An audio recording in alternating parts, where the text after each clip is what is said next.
Aslında Türkiye'de bu topraklarda hilafetin konuşulması yasak olmaması lazım. Çünkü bu topraklarda yaşayan halk, Müslüman halk bu coğrafyaya yıllarca hilafete ev sahipliği yapmış. Dolayısıyla bu halkın özünde, mayasında, tarihinde zaten hilafet var. Hilafet konuşulmayacaksa ne konuşulacak? Yani batılı fasit fikirler, gayri İslami fikirler mi konuşulacak? Onların bu gayri İslami fasit fikirleri, demokratik özgürlüklere dayalı fikirleri konuşmak serbest. Ama maalesef hilafet gündem olunca, hilafet konuşulmaya başlanınca Müslümanlara yönelik baskılar, gözaltılar yapıldı. Bu sadece köklü değişime ya da Hizb-ut Tahrir'e yönelik de yapılmadı. Hatırlarsanız Ayasofya'nın açılmasından, ibadete açılmasından sonra hilafet konulu kapak dergi çıkardığı için Gerçek Hayat dergisine yönelik siyasi çevrelerden, muhalefet ve iktidar çevresinden baskılar, tepkiler gelmeye başladı. Cumhurbaşkanından Cumhurbaşkanı'nın sözcüsüne, iletişim başkanına, AK Parti sözcüsü Ömer Çelik'e kadar hepsi tepki verdi. Yine Derin Tarih dergisinin hilafet konulu kapak dergisi toplatıldı, yani biz dergiye ulaşamadık, dergiyi temin edemedik. Maalesef Türkiye'de her şeyi konuşmak, İslam'a, bu coğrafyadaki Müslüman halkın değerlerine aykırı, kültüründen olmayan, örfünden olmayan, İslam'dan olmayan her şeyi konuşmak serbest. Ama hilafeti konuşmak, İslam'ı konuşmak, İslam'ın yeniden hayata hakim olmasını konuşmak yasak. Ve maalesef biz bu özellikle son 3-4 haftadır devam eden gözaltıları bununla ilişkilendiriyoruz. Yani hilafet Türkiye'de Müslüman halkla buluşturulmasın, hilafet Türkiye halkının gündemine girmesin, tekrar yeniden Müslümanlar o İslami hayata dair bir özlem duymasın, hilafete dair bir özlem duymasın. Böyle bir siyasi bir baskının olduğunu hissediyoruz. Gözaltılar bunu gösteriyor. Çünkü 1 değil, 2 değil, 3 değil, tam 10 şehirde son 4 haftada toplam 58 arkadaşımız gözaltına alındı ve tek suçları şu dergiyi, Köklü Değişim dergisinin 2021 Mart sayısı "Hilafeti yeniden kurun ey Müslümanlar" kapaklı bu dergiyi esnaflara dağıttıkları, tanıttıkları, hilafeti gündemlerine getirdikleri için, sivil toplum kuruluşlarına ziyaretler gerçekleştirdikleri için, siyasi partilere, medya temsilcilerine ziyaretler gerçekleştirip bu dergiyle fotoğraflar çekip, videolar çekip yayınladıkları için. Ve biz bunları sadece son 1 ay içerisinde yapmıyoruz. Biz bütün çalışmalarımızda, davet çalışmalarımızda, siyasi çalışmalarımızda bu ziyaretlerimizi esnafla, memurla, işçiyle, halkla, sivil toplum kuruluş temsilcileriyle, medya temsilcileriyle, siyasi parti temsilcileriyle bu ziyaretleri devamlı yapıyoruz ve yaptığımız ziyaretleri kamuoyuyla da paylaşıyoruz. Ziyaretlerde yaptığımız görüşmeleri kamuoyuyla paylaşıyoruz ve sadece biz de gitmiyoruz. Aynı zamanda bu çevrelerden, esnaflardan, sivil toplum kuruluş temsilcilerinden, siyasi partilerden bizim ofislerimize, temsilcilik ofislerimize ve merkez ofislerimize ziyaretler yapılıyor, görüşmeler yapılıyor, karşılıklı münazaralar, karşılıklı fikir alışverişinde, fikir tahaddisinde bulunuluyor ve bu siyasi bir faaliyet. Dolayısıyla bu gizli olan bir faaliyet değil ki emniyet bu operasyonları yaparak, bu baskınları yaparak bir şeyi ortaya çıkardık. Yani hani söylesin, göstersin, bugüne kadar emniyetin yayınladığı video kayıtlarında, gözaltı yapılırken çektikleri video kayıtlarında ya da herhangi bir kayıtlarında evet biz bunu bulduk, suç teşkil eden bir fiil bulduk, bir araç bulduk, bir gereç bulduk diye söylesinler. Köklü Değişim dergisinden, Köklü Değişim yayınlarından çıkmış olan kitaplardan başka hiçbir şey bulmadılar. Bu kampanya özel yapılan çalışmalarla ilgili şeylerden başka hiçbir şey bulmadılar.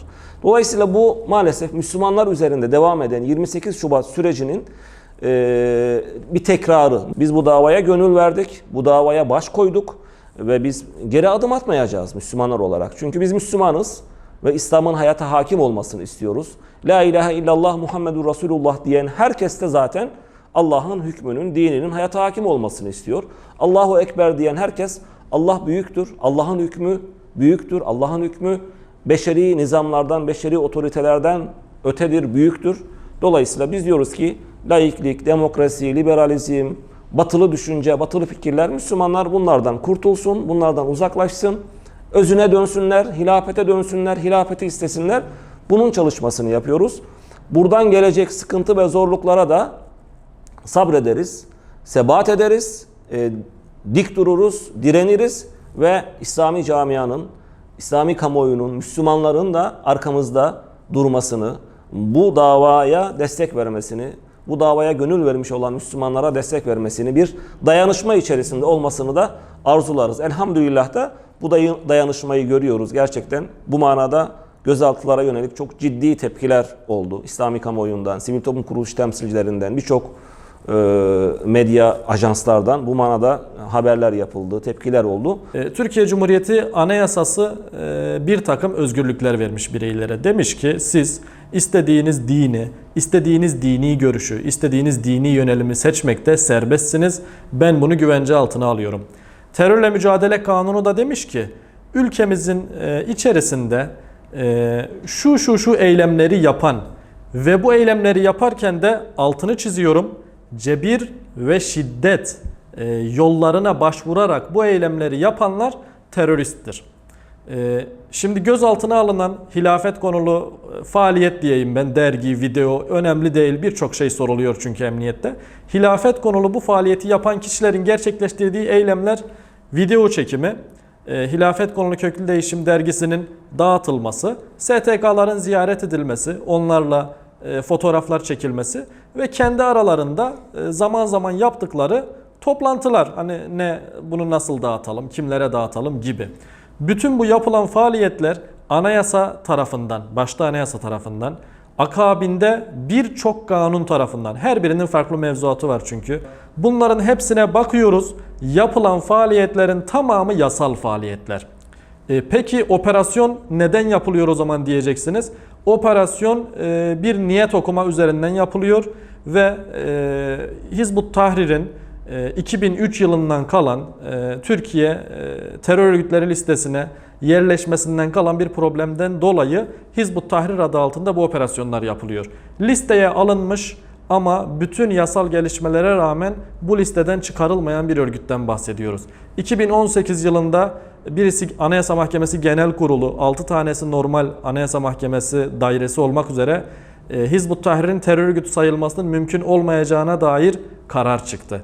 Buna rağmen İçişleri Bakanlığı bu listede güncelleme yapmıyor ve Hizbut Tahrir'i hala bir terör örgütü olarak vasıflandırıyor. Bütün bu yapılan operasyonların temel sebebi bu.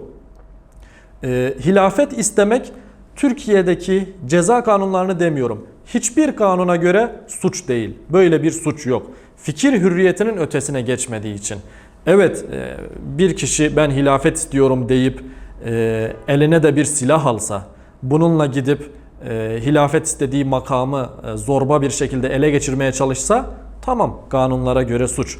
Ancak sadece bunu dile getirip ben hilafet istiyorum, hilafet adı altında bir İslami yönetim istiyorum demek kanunlarımıza göre suç değil. Anayasa fikir ve düşünceyi serbest bırakmış. Dilediğinizi demiş, düşünebilirsiniz, dile getirebilirsiniz ve düşünceyi yayabilirsiniz. Düşünceyi yayma hürriyeti var.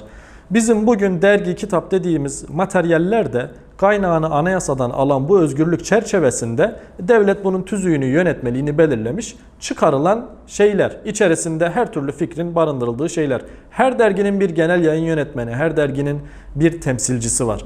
Dergiler mahiyeti gereği insanlara ya satılır ya hediye olarak dağıtılır.